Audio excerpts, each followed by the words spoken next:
Hello students, welcome back to organised knowledge channel. आज की इस वीडियो में बच्चों हम डिस्कस करने वाले हैं worksheet number 67 for class 9th विज्ञान की। बच्चों ये वर्कशीट है जो आपके लिए 14 दिसंबर 2020 के लिए शेड्यूल की गई है।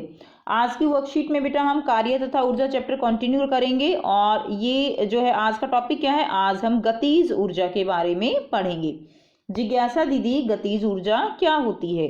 ज्ञान, जब एक वस्तु गति करती है तब हम कहते हैं कि उसके अंदर गतिज ऊर्जा है। तो बेटा लास्ट वर्कशीट में भी हमने पढ़ा था स्थितिज ऊर्जा, जब वस्तु विराम अवस्था में होती है तो स्थितिज ऊर्जा उसमें निहित होती है, और जब कोई वस्तु जो है गति में होती है तो उसके अंदर गतिज ऊर्जा होती है।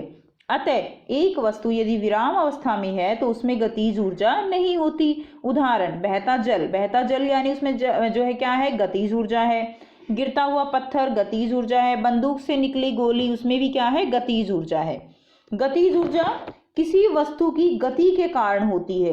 जब भी कोई वस्तु गति कर रही होती है तो उसमें जो ऊर्जा उपस्थित होती है उसको हम गतिज ऊर्जा कहते हैं।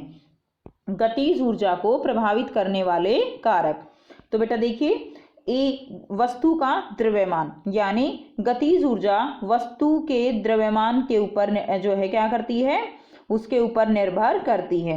वस्तु का द्रव्यमान, अधिक द्रव्यमान अधिक उसके अंदर क्या होगी, गतिज ऊर्जा होगी। इसी तरह देखिए, वस्तु का वेग, यानी अधिक वेग होगा तो अधिक गतिज ऊर्जा होती है। जैसे अगर हम बात करें, अगर वस्तु का द्रव्यमान यानी एक ट्रक चल रहा है और एक साइकिल चल रही है, तो ट्रक और साइकिल में जब वो दोनों एक ही गति से मान लीजिए चल रहे हैं तो किसमें गतिज ऊर्जा ज़्यादा होगी? जो ट्रक है उसका द्रव्यमान अधिक है जिसके कारण उसके अंदर गतिज ऊर्जा अधिक होगी। इसी तरह वेग, अगर कोई भी वस्तु ज़्यादा वेग में है तो उसके अंदर गतिज ऊर्जा भी उतनी ही ज़्यादा होगी। अब हम करेंगे गतिज ऊर्जा का गणितीय समीकरण। तो देखिए, माना कि एक वस्तु जिसका द्रव्यमान कितना है, m है, और वह u वेग से गति करती है, ठीक है, यानी उसका प्रारंभिक वेग क्या है, u है। अब एक बल उस पर कार्य करके a त्वरण से उसके वेग को v और s दूरी तक विस्थापित कर देता है। उसके ऊपर एक बल कार्य करता है और उसका जो त्वरण है a, वो क्या है, वो जो प्रारंभिक है u उसको बदलकर किस में कर देता है, v में परिवर्तित कर देता है, s दूरी जो है विस्थापित करता है। अतः कार्य क्या होता है, हम पढ़ चुके हैं कार्य क्या होता है बेटा, F × S, ठीक है। कार्य जो है बल गुणा दूरी। गति के दूसरे नियम से कार्य क्या होता है, F बराबर है ma, तो F की जगह यहाँ पर हमने क्या पुट कर दिया, यहाँ पे ma जो है इसका मान रख दिया। सो W बराबर है ma गुणा S। गति का तीसरा समीकरण क्या कहता है, v² - u² = 2as। यहाँ से s निकालेंगे तो क्या हो जाएगा, v² - u² और इसके नीचे आ जाएगा बेटा 2a, ठीक है। अब हम क्या करेंगे, अब हम यहाँ पर s का जो हमने ऊपर मान निकाला है वो हम यहाँ पर रख देंगे, ठीक है।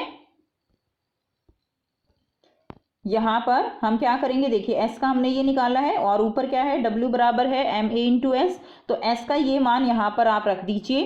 तो w बराबर है ma और ये मान रख दिया, और जब आप इसको जो है सॉल्व करोगे तो क्या होगा, a से a जो है ये कट जाएगा तो क्या आ गया, 1/2 और 1/2 mv² - u², ये हमारा यहाँ पर आ गया। यदि वस्तु आरंभ में विराम अवस्था में है, यानी u क्या है बेटा, अगर 0 है तो ये 0 हो जाएगा, तब जो गतिज ऊर्जा यानी काइनेटिक एनर्जी या ठीक है, उसको हम कैसे दिखा सकते हैं, KEB इस तरह से भी दिखाते हैं, और EK ये जो है गतिज ऊर्जा को रिप्रेजेंट करने का एक तरीका है, EK, ठीक है। तो ये क्या होगी, काइनेटिक जो गतिज ऊर्जा है उसका फॉर्मूला क्या हो गया, उसका फॉर्मूला हो गया यहाँ से 1/2 mv², ये क्या हो गया, ये गतिज ऊर्जा का सूत्र हो गया। तो यदि वस्तु विराम अवस्था में है तो u 0 होगा, अतः विराम अवस्था में एक वस्तु की गतिज ऊर्जा क्या है, गतिज ऊर्जा 0 होती है। अब देखिए नेक्स्ट हम न्यूमेरिकल करेंगे। तो यहाँ पे आपको इसको हल करना है। एक वस्तु जिसका द्रव्यमान 10 किलोग्राम है, तो बेटा m कितना दे दिया, जो भी गिवन होता है आप उसको लिखते चले जाइए, 10 किलोग्राम है और वह 4 मीटर प्रति सेकंड के वेग से चल रही है। तो वेग यानी v क्या है, यहाँ पे 4 मीटर प्रति सेकंड। इसकी गतिज ऊर्जा आपको ज्ञात करनी है। इसमें गति करते समय है, तो आपको यहाँ पर ई के जो है गतिज ऊर्जा निकालनी है। उसके लिए फॉर्मूला क्या होता है बेटा, हाफ एम वी स्क्वायर, ठीक है ना। आप देखिए यहाँ पे 1/2 एम वी स्क्वायर है ना, तो एम आपको दिया गया है, वी आपको दिया गया है, बस आप इनकी वैल्यू रख दीजिए, आंसर निकल आएगा। तो हाफ एम जो है कितना है 10 और 4 गुना 2 4 गुना 2, आप इसको सॉल्व करेंगे बेटा, आपका उत्तर आएगा 80 जूल। दूसरा उदाहरण दिया गया है, एक कार की गति को 30 किलोमीटर प्रति घंटा से 60 किलोमीटर प्रति घंटा तक ले जाने में उस कार का द्रव्यमान जो है ले जाने के लिए आवश्यक बल आपको ज्ञात करना है यदि उस कार का द्रव्यमान 1500 किलोग्राम है। तो देखिए प्रारंभिक में जो गति है वो कितनी है 30 किलोमीटर प्रति घंटा, किसको, एक कार को, और कार का जो एम दिया गया है वो कितना है 1500 किलोग्राम, और इस 30 से बढ़ाकर आपको उसकी गति करनी है 60 किलोमीटर प्रति घंटा, ठीक है। तो इसमें कितना आपको और ज़्यादा उसमें काम करना पड़ेगा वो आपको यहाँ पर निकालना है। अब देखिए कार का द्रव्यमान दे दिया, u जो प्रारंभिक है बेटा वो है 30 किलोमीटर प्रति घंटा, तो 30 ठीक है, इसको हमने किस में अगर लिया है, प्रति घंटे को हमने प्रति सेकंड में यहाँ पर बदल लिया, इसको हमने 5/18 से गुणा कर दिया, ठीक है। किलोमीटर है तो किलोमीटर के मीटर बना लिए, किलोग्राम है किलो यहाँ पर घंटा है तो घंटे के हमने क्या बना लिए, सेकंड बना लिए, तो इसको हम 5/18 से क्या कर देंगे, गुणा कर देंगे, तो ये मीटर प्रति सेकंड में बदल गया। इसी तरह v भी हमने मीटर प्रति सेकंड में बदल लिया। अब उसके बाद देखिए किया गया कार्य क्या होगा, किया गया कार्य बराबर है गतिज ऊर्जा में परिवर्तन, यानी अंतिम जो गतिज ऊर्जा है माइनस प्रारंभिक गतिज ऊर्जा है, दोनों में जो अंतर निकलेगा वो क्या निकल जाएगा, वो किया गया कार्य निकल जाएगा। तो W बराबर है 1/2 हाफ एम वी स्क्वायर होता है ना हमारे पास formula, half M V square, तो बेटा m तो दोनों में सेम है 1500, और v square minus u square निकाल दीजिए, तो v क्या है 50/3 आया है और u हमारा 25/3 था। इसको बेटा आप जब सॉल्व करेंगे तो आपके पास आंसर जो है ये आ जाएगा, ठीक है। तो ज़रूर इसको सॉल्व करके देखिएगा, काफ़ी आसान है आपके लिए ये सॉल्यूशन करने। अब हम इसके क्वेश्चन आंसर करेंगे। तो पहला क्वेश्चन क्या है, गतिज ऊर्जा को परिभाषित करना है और उसका सूत्र भी लिखना है। सो बेटा यहाँ से आप परिभाषा लिखेंगे। प्रश्न 1 का उत्तर, गतिज ऊर्जा किसी वस्तु की गति के कारण उसमें उपस्थित ऊर्जा को गतिज ऊर्जा कहते हैं। अब लिखना है इसका सूत्र, तो बेटा लिख देंगे, सूत्र जो है आप वैसे भी याद हो चुका है, नहीं तो यहाँ से लिख दीजिए, गतिज ऊर्जा बराबर है हाफ एम वी स्क्वायर। ये जो है आपका प्रश्न 1 का उत्तर हो जाएगा, जो हमने यहाँ पे पर्पल कलर में हाईलाइट किया है, ये वाला, ये यहाँ से यहाँ तक, और ये वाला जो है इसका सूत्र जो आप लिख देंगे, तो ये आपका प्रश्न 1 का उत्तर होगा। नेक्स्ट देखिए, एक गैराज में खड़ी कार की गतिज ऊर्जा कितनी होगी, तो बेटा कार तो खड़ी हुई है यानी वो विराम अवस्था में है, तो जब कोई वस्तु विराम अवस्था में होती है तो उसके अंदर गतिज ऊर्जा कितनी होती है, गतिज ऊर्जा 0 होती है, शून्य होती है, ठीक है। तो यानी आप लिखेंगे कि गैराज में खड़ी कार की गतिज ऊर्जा कितनी होगी, 0। क्या उत्तर हो जाएगा बेटा इसका, 0 होगी, ठीक है, 0 होगी, ये आपका उत्तर हो जाएगा।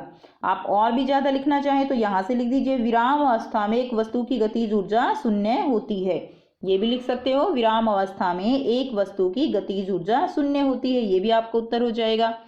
उसके बाद देखिए नेक्स्ट है प्रश्न 3, गतिज ऊर्जा किन कारकों पर निर्भर करती है, तो बेटा गतिज ऊर्जा किन कारकों पर निर्भर करती है, ये वाला उत्तर आप लिख देंगे प्रश्न 3 में।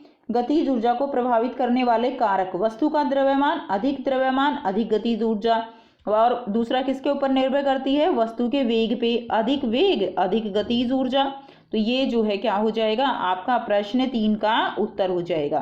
अब करते हैं हम प्रश्न 4। प्रश्न 4 है, एक 5 मीटर प्रति सेकंड से गति करती हुई वस्तु जिसका द्रव्यमान m है, तो बेटा m क्या है, द्रव्यमान है, गतिज ऊर्जा क्या है 25 जूल है। यदि वेग को 2 गुना कर दिया जाए, यानी जो ये वेग है 5 मीटर प्रति सेकंड से बढ़ाकर 10 मीटर प्रति सेकंड कर दिया जाए, तब आपको गतिज ऊर्जा यहाँ से निकालनी है। तो पहले बेटा हम द्रव्यमान निकाल लेंगे m, उसके बाद उसमें हम मान रख देंगे और आंसर आ जाएगा। आइए बेटा करते हैं इसका आंसर। सो यहाँ से आप आंसर करेंगे, वेग है 5 मीटर प्रति सेकंड, यह आपका क्वेश्चन 4 का उत्तर होगा। द्रव्यमान है m, गतिज ऊर्जा हो जाएगी 25 जूल दी गई है आपको। अब देखिए 25 जूल किसके बराबर है, हाफ एम वी स्क्वायर के, m जो है निकालेंगे यहाँ से, ठीक है। तो यहाँ पे क्या होगा, जब आप m निकालोगे तो ये 2 इधर गुणा में चला जाएगा और v जो है इधर भाग में आ जाएगा। तो इस तरह से आप निकालेंगे 25 गुणा 2 बटे 5 गुणा 5, 5 इसको काट देंगे तो कितना आ जाएगा 10/5 और m का जो मान आ गया वो आ गया 2 किलोग्राम। अब है यदि वेग जो है वो 2 गुना कर दिया जाए तो कितना कर दिया 10 मीटर प्रति सेकंड। m आपने निकाल लिया 2 किलोग्राम। गतिज ऊर्जा इसमें फॉर्मूले में इसका मान रख दीजिए। m की वैल्यू आपकी 2 हो गई, v स्क्वायर है यानी 10 गुना 10 हो गया, इसको काट दिया, 2 से 2 कट गया, 10 गुना 10 कितना आ गया 100 जूल। यानी गतिज ऊर्जा बेटे जो पहले आपकी 5 मीटर प्रति सेकंड थी, ठीक है, यहाँ पर नहीं, यहाँ पर देखिए गतिज ऊर्जा जो आपकी कितनी थी 25 जूल थी, ठीक है। 5 मीटर प्रति सेकंड वेग था, जब वो 10 मीटर प्रति सेकंड कर दिया गया तो गतिज ऊर्जा 25 से बढ़कर कितनी हो गई 100 हो गई, यानी कितनी बढ़ गई 4 गुना बढ़ गई। तो आप ये आंसर में भी लिखेंगे गतिज ऊर्जा 4 गुना बढ़ जाएगी, ठीक है। करते हैं बेटा क्वेश्चन नंबर 5। प्रश्न 5 है, एक बल 20 किलोग्राम द्रव्यमान की एक वस्तु के वेग को 5 मीटर प्रति सेकंड से 2 मीटर प्रति सेकंड कर देता है। तो एक बल है, मास दिया गया है बेटा, यहाँ पे द्रव्यमान है 20 किलोग्राम और क्या दिया गया है, उसके बाद वस्तु का वेग 5 से घटकर 2 मीटर प्रति सेकंड हो जाता है। जैसे हमने यहाँ पे किया था, बल यहाँ पर बड़ा था, बल द्वारा जो है आपको किया गया कार्य बताना है। तो बेटा कार्य कैसे निकालते हैं, हमने अभी किया था ना, किया गया कार्य यानी जो गतिज ऊर्जा में परिवर्तन हुआ है वही इसका उत्तर आ जाएगा। परिवर्तन हमें निकालना है। एक बार गतिज ऊर्जा हम 5 मीटर प्रति सेकंड से निकाल लेंगे, एक बार 2 से, फिर उसमें जो अंतर आएगा वो उसका कार्य होगा। सो यहाँ से आप इसका उत्तर करेंगे। देखिए गतिज ऊर्जा है हाफ mv स्क्वायर, m दिया गया है 20 किलोग्राम और यहाँ पर v दिया गया है 5 मीटर प्रति सेकंड। गतिज ऊर्जा निकाली हमने, सारी जो है मान हमने रख दिए और हमारे पास गतिज ऊर्जा आ गई 250 जूल। दूसरी कंडीशन में m सेम रहेगा, v जो है 5 से घटकर क्या हो गई 2 हो गई और यहाँ पर भी हमने सारे मान रखे और गतिज ऊर्जा का जो आएगा यहाँ पर वो आ गया 40 जूल। तो बेटा यहाँ पर कार्य कितना आया, गतिज ऊर्जा में परिवर्तन, पहले कितनी थी 250, बाद में कितनी रह गई 40, 250 में से 40 घटा दीजिए, कितना आया उत्तर, आया आपका 210 जूल। यानी अब जो है गतिज ऊर्जा यानी अब कार्य दूसरी कंडीशन में आते आते कार्य कम हो रहा है, ठीक है। कितना जूल कार्य कम हो रहा है 210 जूल। तो यहाँ पे कार्य लिखा जाएगा गतिज ऊर्जा में परिवर्तन बराबर है -210 जूल, क्योंकि बेटा कम हुआ है ना, 250 से 250 से 40 आ गया है, तो इसीलिए हम क्या दिखाएंगे माइनस में -210 जूल। तो ये थी बच्चों आपकी आज की वर्कशीट बेटा साइंस की, और आई होप बेटा आपको ये क्वेश्चंस क्लियर हैं, इससे रिलेटेड कार्य तथा ऊर्जा से रिलेटेड न्यूमेरिकल क्लियर हैं। कोई भी डाउट है तो आप कमेंट सेक्शन में कमेंट करके पूछ सकते हो। वीडियो अच्छी लगी तो लाइक शेयर जरूर कर दीजिए और ऑर्गेनाइज्ड नॉलेज चैनल को सब्सक्राइब भी कर लीजिए। And thanks for watching, have a nice day.